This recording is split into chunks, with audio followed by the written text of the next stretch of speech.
Tony Schiavone in the ring with Dr. Britt Baker. Okay. She's grown on me again. Remember when they first started, I said, why are they not making her the women's champion? She's a nice-looking lady. She's can work.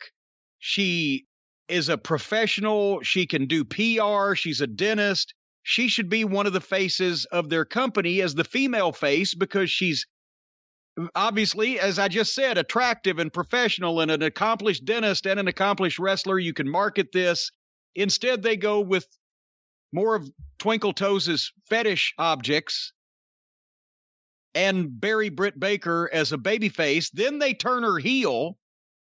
And her first interview on television was abysmal. They left her twisting in the wind on a live interview that she couldn't do because she didn't have any experience in it.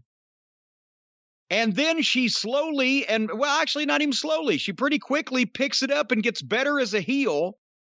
And I said, well, she's got something now as a heel, and they start pushing her, and then they put her in that tooth and nail match with Big Swole, the world's worst wrestling name.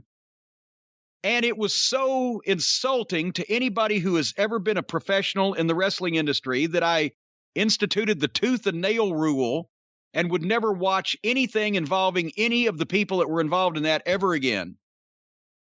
So I didn't see a lot of Britt Baker stuff. Then everybody said, oh, it's so good, it's so good, she's so great. So I came back and I watched the Britt Baker match with her and Thunder Rosa where they used gimmicks and fucking thumbtacks and blood and juice. And that, even though I've been able to, by that point, recognize that Britt Baker was doing great heel promos, I said this was an insulting fucking piece of shit that they let the girls have weapons and juice and blood and thumbtacks and cages and all this other shit, because then what do the guys have to do? But then every time I watch Britt Baker talk, I get back into her because she's an amazing heel promo. However, now she's turning back babyface because not only the little subliminal things, like the thing with her and Tony Schiavone, whatever the fuck, that people, the AEW apologists are like, well, Tony's always been friends and they've always jousted.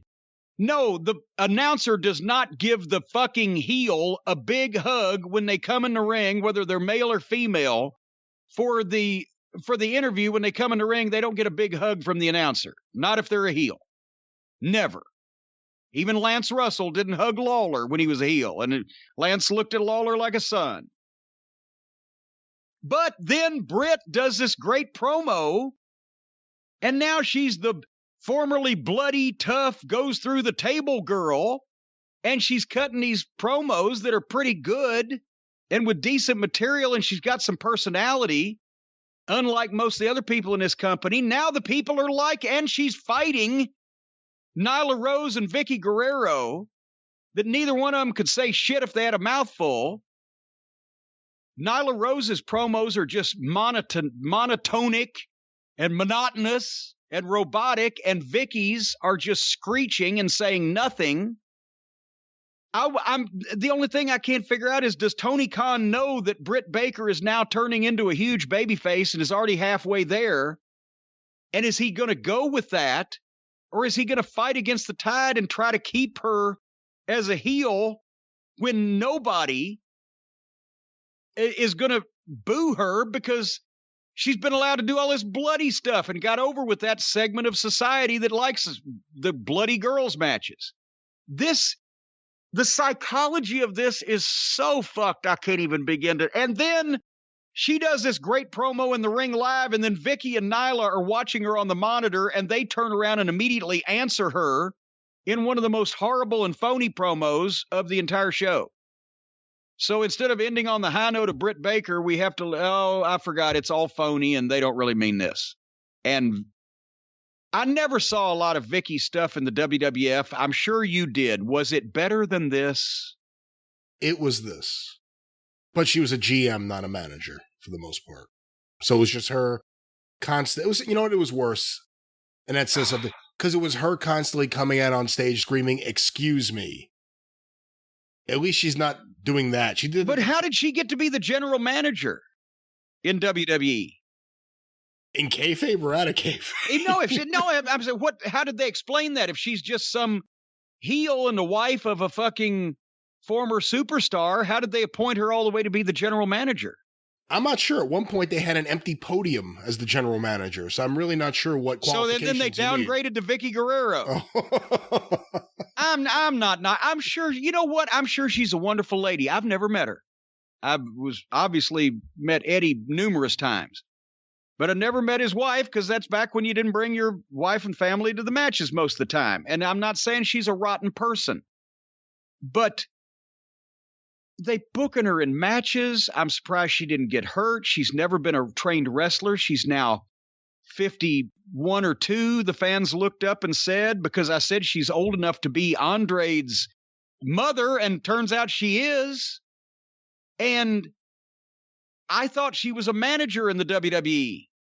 So I thought, okay, now they've got an old WWE manager. She was the general manager, not a wrestling manager. That's even worse. She was the one putting the matches together in kayfabe. Point is, she's not a trained promo, and she's not a trained wrestler. She's a name off the other television. But what is she supposed to be doing here? Anyway. And they got her over, Britt Baker, tremendously. By being, I don't even think it's the bloody match. I just think it's the heel persona and the interviews. She's been one of the best interviews in the entire business, certainly one of the best in AEW. Yeah. And now they put her in front of a live crowd, and they love it. So, I mean, you can't have her act like a babyface because they won't like her. But if she's acting like a heel, a snotty bitch on promos, no, disrespect, but that's the character. If you're acting like that, then they'll like her. They're going to like her. And then they cut in with a promo with the other heels. So naturally, she can't be a heel because who's going to boo her against Vicky Guerrero and Nyla Rose? No one. This whole show is put together like a 1,000-piece jigsaw puzzle of a polar bear in a blizzard. Well, it's a segment-by-segment show. And what I mean is, like in Mid-South Wrestling, there were matches and then there were commercial breaks. But sometimes during the next match, oftentimes during the next match, they would reference other important things that are happening or happened previously on the show. They don't just move on like, okay, we're starting fresh now. We're back from the commercial break. Here's a whole new series of problems that have nothing to do with anyone else you've seen already on the show. Here's a whole new series of problems. Well, I'll tell you what, I didn't have any problems with the next match. It was Wheeler, Utah with Pockets and Hatchet Head Taylor versus Sammy Guevara.